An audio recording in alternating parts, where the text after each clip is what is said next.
नमस्कार दोस्तों, एक बार फिर से स्वागत है आपका अपने यूट्यूब चैनल फ्री स्टडी पर। आज की वीडियो में हम बात करने वाले हैं फोर्थ सेमेस्टर हिस्ट्री का यूनिट 4, जिसका नाम है महान विद्रोह, कारण तथा स्वरूप। यानी कि 1857 के जो विद्रोह हुआ था उसके बारे में हम इस वीडियो में पढ़ेंगे। बट आप सभी को पता होगा, इससे पहले मैं आपको पार्ट 1 करवा चुकी हूँ, जिसमें पार्ट 1 में मैंने आपको बेसिकली कारण बताया था कि 1857 का जो विद्रोह हुआ था उसका कारण क्या रहा। और आज जो वीडियो होने वाली है ये पार्ट 2 है। इसमें हम देखेंगे कि विद्रोह जो है वो कैसे कैसे कौन कौन से क्षेत्र से स्टार्ट हुआ, और साथ ही उसकी सफलता या असफलता जो भी रहा, सफल असफल, उसके कारण क्या रहे, साथ ही साथ उसके परिणाम क्या निकल कर आए। तो ये वीडियो में आज हम डिस्कस करने वाले हैं। अगर आप हमारे चैनल पर नए हो तो चैनल को सब्सक्राइब और वीडियो को लाइक करना ना भूलें। और एक इम्पॉर्टेंट बात, टेलीग्राम पे हमारा चैनल है फ्री स्टडी के नाम से, आप वहाँ पे सर्च कर सकते हैं स्टडी फ्री DM23। आपको सर्च करना है स्टडी फ्री DM23। हमारा चैनल का यूज़र नेम आपको सबसे ऊपर मिल जाएगा। अगर आपको यूज़र नेम नहीं मिलता है, डोंट वरी, वीडियो के डिस्क्रिप्शन में आपको चैनल का लिंक प्रोवाइड करवा दिया है। वहां से जाके आप हमारे चैनल के साथ ईज़िली ज्वाइन हो सकते हैं, और आने वाली सभी छोटी बड़ी अपडेट्स, साथ ही साथ नोट्स वगैरह वहां पर आपको ईज़िली प्रोवाइड करवा दिए जाते हैं। तो चलिए बिना किसी देरी के अपनी वीडियो की स्टार्ट करते हैं। अब हम यहाँ से थोड़ा सा देख लेते हैं कि विद्रोह का प्रारंभ जो है वो कैसे हुआ। देखिए, 24 अप्रैल 1857 को मेरठ छावनी के कुछ भारतीय सैनिक कारतूस लेने से इनकार कर देते हैं। इसके परिणाम स्वरूप उन पर मुकदमा चलाया जाता है, और साथ ही साथ 9 मई 1857 को 85 सैनिकों को नौकरी से हटा दिया जाता है, यानी कि बर्खास्त करके उनको सज़ा सुनाई जाती है। 10 मई 1857 को मेरठ स्थित सभी सैनिक ने विद्रोह कर दिया और अपने सैनिकों को रिहा कराकर अस्त्र शस्त्र की लूटपाट की। देखिए, होता क्या है कि 24 अप्रैल को मेरठ के जो कुछ सैनिक होते हैं वो कारतूस लेने से इनकार कर देते हैं। उसी के चलते उनको 9 मई को सज़ा मिलती है, साथ ही साथ उनको नौकरी से हटा दिया जाता है। और 10 मई को ये जो जितने भी सैनिक होते हैं, ये सैनिक सारे ही सैनिक मिलकर विद्रोह कर देते हैं और साथ ही लूटपाट करना स्टार्ट कर देते हैं। तो चलिए अब हम देखते हैं कि कैसे एक एक क्षेत्र देखते हैं कि कौन कौन से क्षेत्र से कैसे कैसे स्टार्टिंग हुई। देखिए, दिल्ली में कैसे स्टार्टिंग हुई। मेरठ के सभी विद्रोही सैनिक दिल्ली पहुंचे और यहाँ अंग्रेजी सेना को पराजित करा। यानी कि दिल्ली में आकर अंग्रेजी सेना को उन्होंने हराया। अंग्रेजी सेना से उनकी लड़ाई वगैरह हुई, युद्ध हुआ और उनको वहाँ पर हराया और दिल्ली पर अधिकार कर लिया। विद्रोहियों ने बहादुर शाह जफर को अपना सम्राट घोषित कर दिया। बहादुर शाह जफर जो कि मुगल थे। 20 सितंबर 1857 को हडसन के नेतृत्व में एक अंग्रेजी सेना दिल्ली पहुंची और विद्रोहियों को पराजित कर पुनः दिल्ली पर अधिकार कर लिया। सबसे पहले क्या होता है कि मेरठ के जो भी सैनिक होते हैं वो दिल्ली आते हैं। दिल्ली आकर अंग्रेजी सेना को हरा देते हैं और दिल्ली पर अधिकार कर लेते हैं, और वहाँ पर बहादुर शाह जफर को अपना सम्राट बनाते हैं। उसके बाद 20 सितंबर को क्या होता है कि अंग्रेजी सेना जो है ना वो दिल्ली आती है। किसके नेतृत्व में? हडसन के नेतृत्व में, और आकर विद्रोहियों को हरा देती है। यानी कि जितने भी सैनिक थे उन सैनिकों को हराकर दिल्ली पर दोबारा से अपना अधिकार कर लेते हैं। कौन करती है? अंग्रेजी सेना। उसके बाद बहादुर शाह जफर हुमायूं के मकबरे में छिप जाता है। अंततः मृत्यु दंड ना देने के शर्त में आत्मसमर्पण कर लेता है। यानी कि वो क्या करता है, वो ये बोलता है कि मुझे मृत्यु दंड मत देना, मैं आत्मसमर्पण कर लूँगा। इसे रंगून भेज दिया गया। बाद में जब वो आत्मसमर्पण कर लेता है बहादुर शाह जफर, तो उनको रंगून भेज दिया जाता है और वहाँ पर उनकी 1862 में उनकी मृत्यु हो जाती है। तो दिल्ली में ऐसे की स्टार्टिंग हुई थी। चलिए अब हम देखते हैं कि कानपुर में कैसे स्टार्टिंग हुई थी।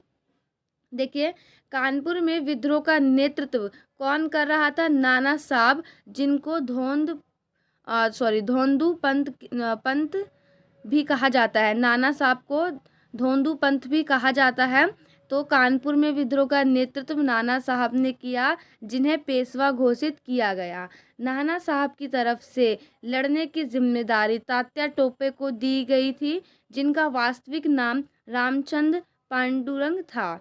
दिसंबर 1857 में कैंपवेल के नेतृत्व में अंग्रेजी सेना कानपुर पहुंची और फिर से कानपुर में अपना अधिकार कर लिया। नाना साहब भागकर नेपाल चले जाते हैं और तात्या टोपे को गिरफ्तार कर लिया जाता है और साथ ही उनको फांसी भी दे दी जाती है।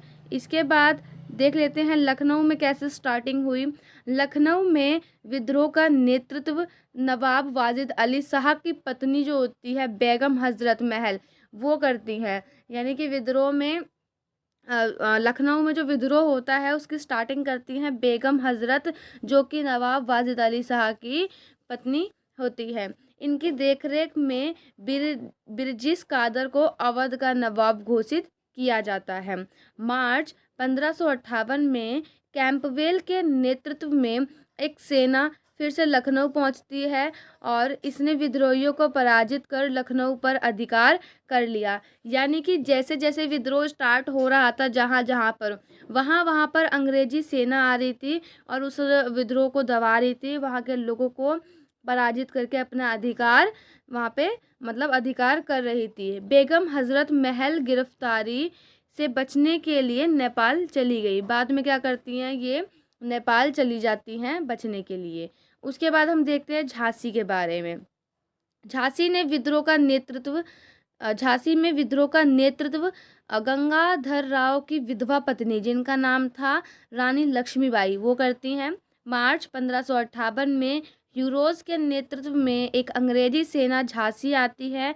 साथ ही साथ रानी लक्ष्मीबाई हुरोज से युद्ध करती हैं, लेकिन कुछ गद्दारों के कारण यह पराजित हो जाती हैं। ये युद्ध तो करती हैं, लेकिन जो इनके साथ में सैनिक वगैरह थे या कह सकते हैं मंत्री वगैरह, तो ये लोग क्या करते हैं, गद्दारी कर देते हैं इनके साथ, जिसके कारण रानी लक्ष्मीबाई हार जाती हैं। झांसी से रानी ग्वालियर पहुंची और ग्वालियर के कुछ विद्रोहियों के सहयोग से इन्होंने ग्वालियर पर अधिकार कर लिया। मतलब जब वो वहाँ पर हार जाती हैं, पराजित हो जाती हैं झांसी में, झांसी की रानी, तो झांसी की रानी झांसी से ग्वालियर पहुँचती है और वहाँ पर अधिकार करती है ग्वालियर में। उसके बाद पीछे से हीरोज उनके पीछे पीछे ग्वालियर आ जाता है और साथ ही साथ सेना के साथ ग्वालियर पहुँचता है और रानी से वहाँ पर भी युद्ध करता है। कोटा एवं मोरार के युद्ध में रानी लक्ष्मीबाई वीरगति को प्राप्त हुई। इसके बाद हम थोड़ा सा देख लेते हैं जगदीशपुर, जो कि बिहार में पड़ता है, इलाहाबाद और फैज़ाबाद। यहाँ के विद्रोह का नेतृत्व यहाँ के ज़मींदार 80 वर्षीय बाबू कुंवर सिंह ने किया था। यहाँ के विद्रोह का नेतृत्व मौलवी लियाकत अली ने किया। इन्हें इलाहाबाद का सूबेदार घोषित किया गया। फैज़ाबाद, यहाँ के विद्रोह का नेतृत्व मौलवी अहमदुल्लाह शाह ने किया। पूरे विद्रोह में यही एक विद्रोही थे जिन्होंने अंग्रेज़ों के विरुद्ध जिहाद का नारा दिया और गोरिल्ला पद्धति से युद्ध किया। अब हम यहाँ पे, जैसे कि मैंने आपको इसको पढ़ाया है, तो शॉर्टकट में आप देख सकते हो कि कैसे कैसे स्टार्टिंग हुई। ये सभी केंद्र थे और नेतृत्व इसका इन सभी ने किया। साथ ही साथ अंग्रेजी सेना की जो साइड से थे वो ये लोग यहाँ पे आए और इनसे इन्होंने युद्ध करके इनको हराया। तो यहाँ पे मैंने आपको लिख दिया है शॉर्टकट में, आप ये तीनों चीज़ें तीनों टेबल में देख सकते हो। अब देख लेते हैं 1857 का जो विद्रोह हुआ था, 1857 का जो विद्रोह हुआ था, उससे संबंधित जो विचारधाराएं थी, जो विचार थी, जो भारतीय इतिहासकार रहे या जो भी इतिहासकार रहे, उनके क्या क्या ऐसे विचार निकले। तो देखो यहाँ पे बस समझने वाली थोड़ी सी बात है, रटना नहीं है, जो एक बार देख लेना बस। लॉरेंस एवं जो सीले, जो ये इतिहासकार थे, विदेशी इतिहासकार, इन्होंने बोला कि यह एक सैनिक विद्रोह था। LER रीज ने बोला कि यह धर्मांधों का ईसाई के विरुद्ध युद्ध था। TR होम्स ने बोला कि यह बर्बरता एवं सभ्यता के बीच युद्ध था और यह अंग्रेजों के विरुद्ध मुस्लिम षड्यंत्र था। तो ये बोला आउट्रम एवं टेलर ने। तो यहाँ पर इतिहासकारों ने अपनी टिप्पणी दी है कि कौन कौन से इतिहासकारों ने क्या क्या बातें कही गई है। अब देखो विद्रोह जो हुआ ना, उसकी असफलता का कारण पढ़ लेते हैं कि असफल हुआ, लेकिन उसका मेन मकसद क्या रहा। सबसे पहले मैं आपको यहाँ पे थोड़ा सा बताती हूँ। जो मेन मकसद था वो था एकता का अभाव। इसमें नहीं लिखा, वो आप सब लिख लेना, एकता का अभाव। जैसे कि झांसी में हुआ, कानपुर में हुआ, तो एक अगर ये लोग साथ में मिलके करते ना, और जो भी कानपुर था, दिल्ली, सभी लोग मिलके करते ना, तो शायद ये जो विद्रोह था वो सफल रहता। लेकिन सभी लोगों ने अपने अपने क्षेत्र के लिए किया। सभी लोग ये चाहते थे कि अंग्रेज की नीति उनके क्षेत्र में ना आए। अगर वो सभी एकजुट होते ना कि पूरे भारत में ये नीति ना आए, तो शायद कुछ हो सकता था। लेकिन जैसे कानपुर में थे, तो कानपुर में क्या हुआ, उन्होंने अपने लिए सोचा कि यहाँ पर ये नीति, अंग्रेजों की नीति ना आए, अंग्रेजों की नीति से हम दूर रहे। दिल्ली में सोचा गया कि हम अंग्रेज की नीति से दूर रहें। साथ ही सबका जो लड़ने का मोटिव था ना, सबका मोटिव अलग अलग था। जैसे कि मैं आपको यहाँ पे बताऊँ, झांसी की रानी ने जो लड़ाई की थी, उनका मेन मोटिव ये था कि जो उनका पुत्र है, उनके पुत्र को सत्ता वहाँ पे प्राप्त हो जाए। साथ ही आपने भी यहाँ पे पढ़ा था कि एक ज़मींदार भी, 80 वर्ष का जो ज़मींदार होता है, वो भी करता है विद्रोह। उसका विद्रोह का कारण ये था कि ज़मींदारी व्यवस्था लागू हो जाए उसके क्षेत्र में, जो पहले से थी वही। और आपने ऊपर देखा था एक पेशवा थे, पेशवा ने भी युद्ध करा। उन्होंने इसलिए युद्ध किया था क्योंकि वो चाहते थे कि उनको पेशवा का पद मिल जाए। तो यहाँ पे क्या हुआ, सभी ने विद्रोह तो किया, लेकिन विद्रोह अपने अपने लिए किया। उनका मेन कारण जो बस ये था कि मतलब उनकी अपनी चीज़ें, इच्छाएं पूरी हों, और साथ ही साथ उनके अपने जो क्षेत्र हैं, अपने सीमित क्षेत्र से, यानी अपने सीमित क्षेत्र के लिए उन्होंने युद्ध किया, और अपने सीमित क्षेत्र से अंग्रेज़ों को भगाना या अंग्रेज़ों की नीति को उखाड़ फेंकना था। अगर वो सभी साम्राज्य को साथ में लेकर चलते ना, सभी केंद्र को, तो शायद ये जो विद्रोह था वो सफल होता। चलो कोई नहीं, अब हम यहाँ पे असफलता के कारण जो मैंने आपको बताया वो देख लेते हैं। देखो विद्रोह का सीमित स्वरूप, वही बात है कि विद्रोह जो हुआ वो सीमित जगह पे हुआ, जैसे कि दिल्ली हुआ, ठीक है। अब आपने पढ़ा कानपुर में हुआ, हर जगह नहीं हुआ, कहीं कहीं पे कहीं कहीं पे हुआ, तो सीमित क्षेत्रों में ही हुआ। तो इसीलिए विद्रोह का सीमित स्वरूप, ये हेडिंग है। यहाँ पे आप एक्सप्लेन करके लिख सकते हैं कि विद्रोह का जो सीमित स्वरूप के कारण विद्रोह असफल रहा, क्योंकि ये पूरे भारत में ना होकर केवल कुछ ही क्षेत्रों में शुरू हुआ था। उसके बाद देसी नरेशों, जो हमारे भारतीय राजा थे एवं सरदार थे, उनकी गद्दारी। जो भारतीय राजा थे, कुछ राजा और कुछ सरदार ऐसे थे जिन्होंने गद्दारी की, और जो ईस्ट इंडिया कंपनी जो थे, ब्रिटिश के साथ ही मिले हुए थे। अगर ये लोग भी शायद साथ देते तो कहीं ना कहीं ये जो है विद्रोह वो सफल होता। तो जब भारतीय राजाओं ने ही गद्दारी करी थी, तो फिर कैसे होता। उसके बाद कुशल नेतृत्व का अभाव।